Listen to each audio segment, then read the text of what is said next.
Hello students, अब आज फिर 11th क्लास वालों के लिए नया वीडियो जिसमें मैं तीन महत्वपूर्ण क्वेश्चन हल कराने वाला हूं। पहला क्वेश्चन है आपका, जैसे मैंने आप लोगों को सदिश के बारे में बहुत पढ़ा दिया है, सदिश की परिभाषा बता दी थी। अब सदिश की परिभाषा बताने के बाद आज हम बात करेंगे सदिशों का योग त्रिभुज नियम क्या है। जैसे आप लोगों को एक सिंपल सी एग्जांपल बताता हूँ कि जैसे मान लीजिए आपके पास 5 लीटर दूध है, 5 लीटर दूध है और 5 लीटर आपके मित्र ने दे दिया, तो आप कह दोगे सर 10 लीटर दूध हो जाएगा। ये तो सिंपल सा अपन ने जोड़ लिया। बट यदि अपन को सदिश जोड़ना हो तो सदिशों को जोड़ने के लिए एक विशेष नियम की आवश्यकता पड़ती है, उसे सदिशों का योग त्रिभुज नियम है ना। तो ऐसे ही सबसे पहला अपना प्रश्न है, क्या प्रश्न है? सदिशों का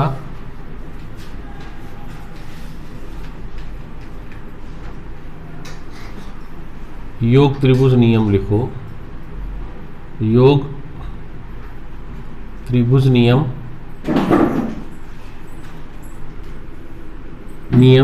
लिखो एवं सिद्ध करो। लिखो, नियम लिखो तथा सिद्ध करो, है ना। नियम लिखो तथा सिद्ध करो। ठीक है ना बच्चों। तो हम बात कर रहे हैं सदिशों का योग त्रिभुज नियम। अब देखिए, पहले त्रिभुज नियम के अनुसार, योग त्रिभुज नियम के अनुसार आंसर लिख ले, फिर इसको सिद्ध करवाऊंगा मैं। योग त्रिभुज नियम के अनुसार, नियम के अनुसार, ठीक है बच्चों। योग त्रिभुज नियम के अनुसार यदि दो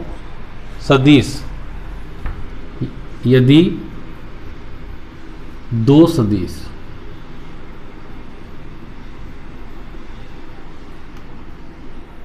परिमाण और दिशा में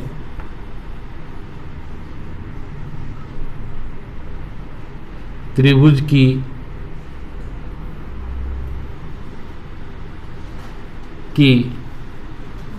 दो भुजाओं को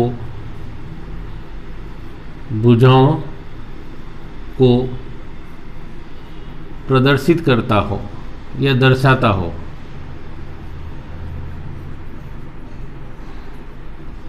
तो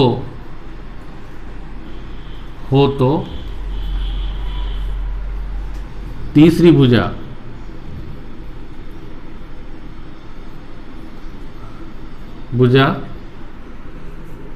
परिमाण व दिशा में विपरीत क्रम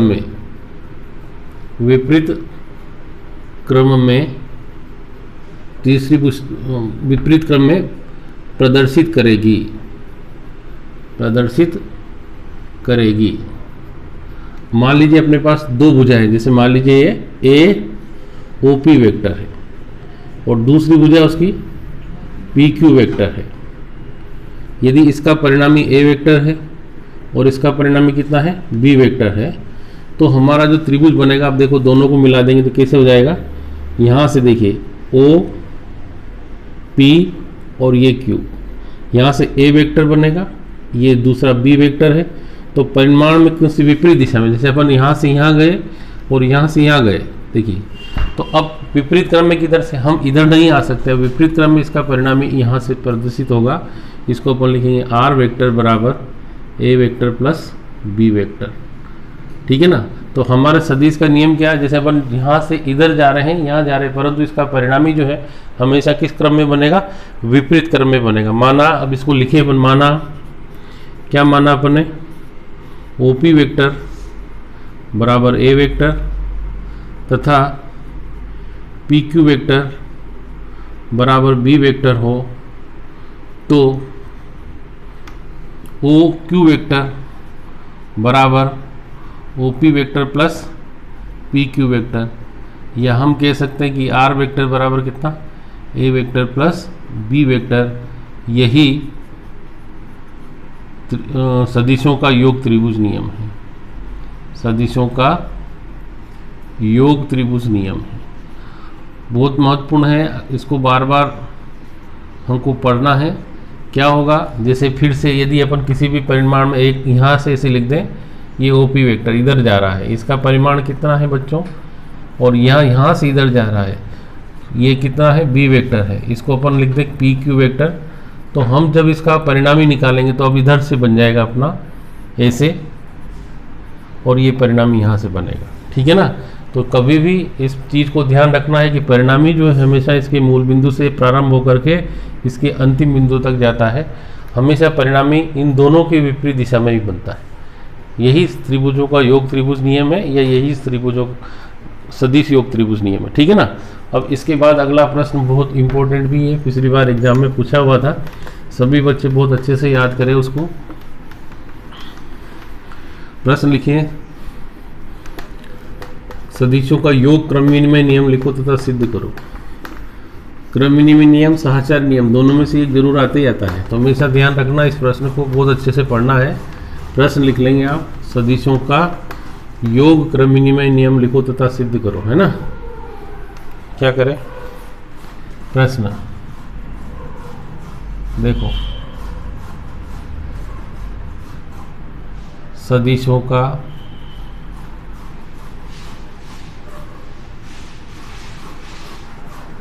कौन सा है, योग क्रम विनिमय, क्रम विनिमय नियम लिखो तथा सिद्ध करो, ठीक है ना बच्चों। बहुत इंपॉर्टेंट प्रश्न बता रहा हूँ, बहुत अच्छे से याद करें, पिछली बार एग्जाम में पूछा हुआ प्रश्न है ना। तो सबसे पहले विनिमय मतलब क्या होता है, क्या होता है विनिमय। हमारे गांव में पुराने समय में, या हमारे शहरों में, या हमारे भारत के अंदर पुराने समय में विनिमय पद्धति चलती थी। कैसे विनिमय पद्धति चलती थी, अभी हम सब सामान खरीदने जाते तो उसके लिए पैसा देना पड़ता है, परंतु पहले ऐसा नहीं था, विनिमय हो जाता था। जैसे तुम्हारे पास यदि गेहूँ है तो आप 1 किलो गेहूँ दे दीजिए, हम उसके बदले आपको 1 किलो सब्जी दे देंगे, दूध दे देंगे। इस प्रकार से आदान प्रदान गाँव में चलता था, जब अपने भारत में मुद्रा नहीं होती थी, मुद्राओं की कमी थी, ठीक है ना। तो इसको बोलते हैं वस्तु विनिमय। क्या बोलते थे इसको, वस्तु विनिमय। तो यहाँ अपन किसकी बात करें, क्रम विनिमय। क्रम मतलब क्रम का विनिमय कर देना, एक क्रम को दूसरे क्रम में। तो यहाँ अपन आंसर लिखेंगे इसका, क्या लिखेंगे कि सदिश योग में, किसमें, योग में क्रम विनिमय नियम का पालन करता है। क्रम विनिमय नियम का पालन करता है। क्या है क्रम विनिमय नियम, देखिए बच्चों मैं बताता हूँ। जैसे मानिए ए वेक्टर है प्लस बी वेक्टर है, तो इनका क्रम बदल जाएगा। कैसे, बी वेक्टर प्लस ए वेक्टर, ये हमको सिद्ध करना है। अब इसकी उत्पत्ति करेंगे अपन, है ना।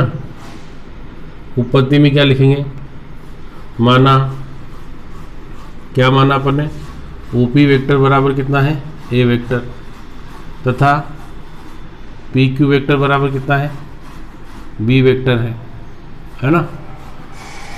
तो अपना चित्र बनाए पहले तो अपन, यहाँ से ये ओपी वेक्टर है, इसका परिमाण कितना है, ए वेक्टर, और पी क्यू वेक्टर, इसका कितना परिमाण है, बी वेक्टर। ये यहाँ से अपन इसका परिणामी बना रहे। इसके समांतर एक सदिश और बना दे इधर, क्या बनाया अपन ने, ओ आर या एस नाम दे दें इसको, ओ एस, और फिर एक इसका समांतर इधर बन जाएगा, है ना।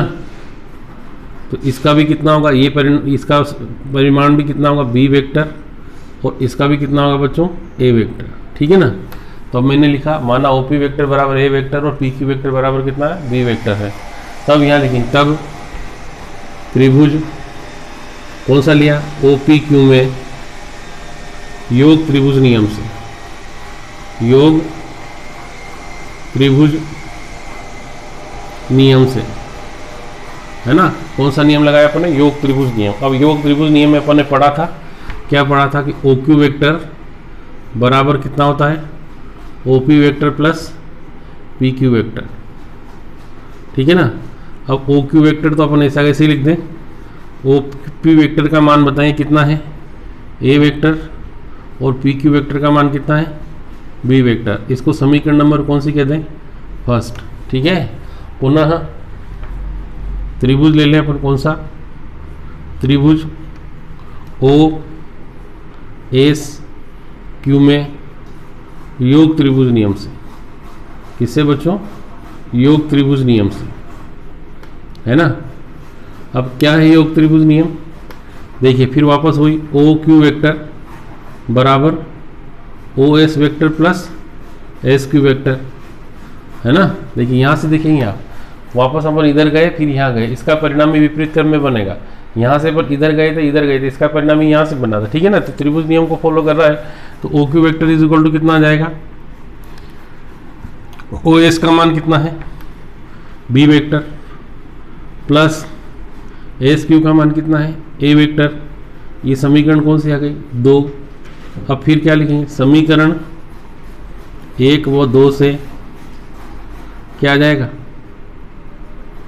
देखिए दोनों पे LHS बराबर है तो RHS बराबर हो जाएंगे, A vector plus B vector बराबर B vector plus A vector, अर्थात सदिश योग में क्रम विनिमय नियम का पालन करता है, अर्थात सदिश योग में क्रम विनिमय नियम का पालन करता है। ये हमारा प्रश्न था। अगला प्रश्न देखें, साहचर्य नियम, कौन सा, सदिशों के योग साहचर्य का नियम लिखो तथा सिद्ध करो। सदिशों के योग साहचर्य, है ना, नियम लिखो तथा सिद्ध करो, है ना। सदिश, अब आंसर लिखेंगे, देखो साहचर्य नियम का लिखो तथा सिद्ध करो, तो कम्यूटेटिव आप बोलते हैं इसको इंग्लिश में। तो देखो कैसे हल करेंगे इसको,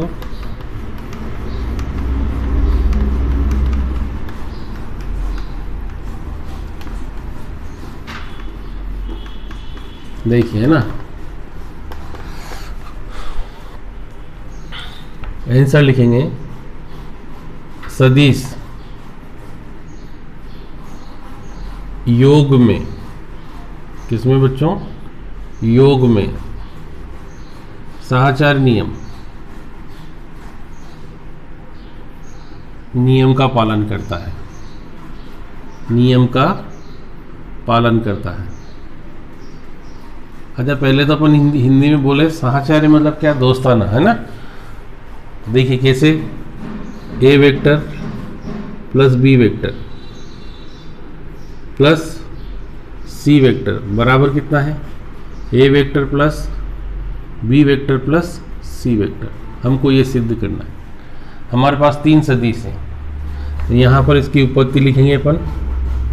उत्पत्ति में देखिए आप, इसका चित्र बनाएंगे, बुक में बहुत अच्छे से बना रखा है। यहाँ से बात करें अपन, जैसे OP वेक्टर, इधर लिख देते हैं, यहाँ बना है OP वेक्टर, है ना। इसका परिणामी कितना है, A वेक्टर। फिर PQ वेक्टर, इसका परिणामी कितना है, B वेक्टर। फिर QR वेक्टर, इसका परिणामी कितना है बच्चों, C वेक्टर, ठीक है। अब यहाँ लिखा, माना, क्या लिखा, माना OP वेक्टर बराबर A वेक्टर, फिर कॉमा PQ वेक्टर बराबर कितना है, B वेक्टर, तथा QR वेक्टर बराबर कितना है, C वेक्टर है। अब इसको अपन पूरा करें, तो यहाँ से इसका डायरेक्शन बनाएंगे। देखो योग त्रिभुज नियम लग जाएगा, और यहाँ से हम इसका डायरेक्शन बनाएंगे, तो ये योग त्रिभुज नियम एक तो यहाँ लग जाएगा, एक यहाँ लग जाएगा, ठीक है ना। तो अब कैसे करेंगे अपन, तब त्रिभुज किसमें, OPQ में योग त्रिभुज नियम से, योग त्रिभुज नियम से। क्या है योग त्रिभुज नियम, बोलो जल्दी से। हमने अभी हाल बताया था कि OQ वेक्टर बराबर कितना आएगा बच्चों, OP vector plus PQ vector. अब OQ वेक्टर बराबर कितना आएगा, PQ का मान कितना है A वेक्टर और OP का मान, और इसका मान कितना है B वेक्टर। मतलब इसका मान अपने पास कितना आ गया, A vector plus B vector इस भुजा का, ठीक है ना। अब वापस अपन इस त्रिभुज को समझें, कौन सा, OQR दिख रहा होगा आपको। देखो अपन O से Q पर गए, Q से R पर गए, तो इसका परिणामी वापस कहाँ से बनेगा, O से R पर बन जाएगा। अब यहाँ लिखेंगे तथा अब त्रिभुज, इसको समीकरण 1 दे दें, फिर लिखें त्रिभुज OQR में किससे बच्चों, योग त्रिभुज नियम से, है ना, योग त्रिभुज नियम से। तो योग त्रिभुज नियम क्या है, यहाँ लिखेंगे OR वेक्टर बराबर क्या आएगा, OQ vector plus QR vector. अब इसका मान कितना है OQ वेक्टर का, A vector plus B vector, है ना। जब किसी का मान रखते हैं तो कोष्टक में रखते हैं उसको, और इसका मान कितना है C वेक्टर। तो ये अपने पास कितना गया OR वेक्टर, ठीक है। इसको समीकरण नंबर कौन सी कहते हैं, फर्स्ट सेकंड कहते हैं, सॉरी, है ना। अब वापस अपन क्या करें, इसको यहाँ से मैच कर देंगे।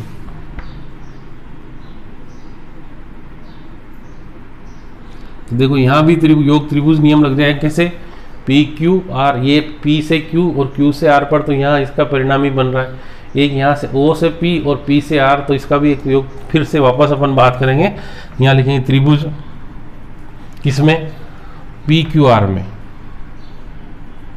किससे, योग त्रिभुज नियम से, योग त्रिभुज नियम से। क्या है योग त्रिभुज नियम, वापस अभी हम वहीं चलेंगे अपन, अपने दिखा PQR दिख रहा है ना। तो यहाँ P से Q पर गए, Q से R पर गए, इसका परिणामी यहाँ से बन जाएगा। योग त्रिभुज नियम की क्या विशेषता बताई थी, हमेशा उसका परिणामी उसके प्रारंभिक बिंदु से बनेगा।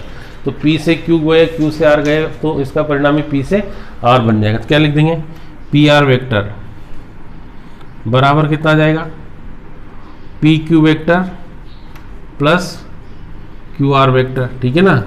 अब यहाँ अपन बात करें, PR वेक्टर बराबर PQ का मान कितना है B वेक्टर और QR का वेक्टर C वेक्टर, ठीक है ना। इसको समीकरण कौन सी कहते हैं अपन, थर्ड। फिर वापस अपन, अब बचा अपना कौन सा, इधर वाला त्रिभुज बच रहा है, तो लिखेंगे त्रिभुज OPQR में किससे, योग त्रिभुज नियम से, ठीक है। योग त्रिभुज नियम क्या है बच्चों, OR वेक्टर बराबर OP vector plus PQ vector. देखो OR वेक्टर बराबर कितना आ जाएगा, OP का मान देखिए कितना है A वेक्टर प्लस इसका मान फिर रखेंगे तो इसे ब्रैकेट में रख देंगे, है ना। ये समीकरण कौन सी हो गई, थर्ड हो गई, सॉरी फोर्थ, है ना। अब फोर्थ समीकरण, समीकरण कौन कौन सी, सेकेंड व फोर्थ से क्या है, यहाँ भी OR वेक्टर है, वहाँ भी OR वेक्टर है, दोनों को एक दूसरे में LHS बराबर तो RHS बराबर कर देंगे कि A vector plus B vector plus C vector बराबर A vector plus B vector plus C vector, अर्थात यही सदिशों का योग साहचर्य नियम है। बच्चों मैंने आपको अभी 3 प्रश्न हल कराए हैं, योग क्रम विनिमय नियम, योग साहचर्य नियम और सदिशों का योग त्रिभुज नियम।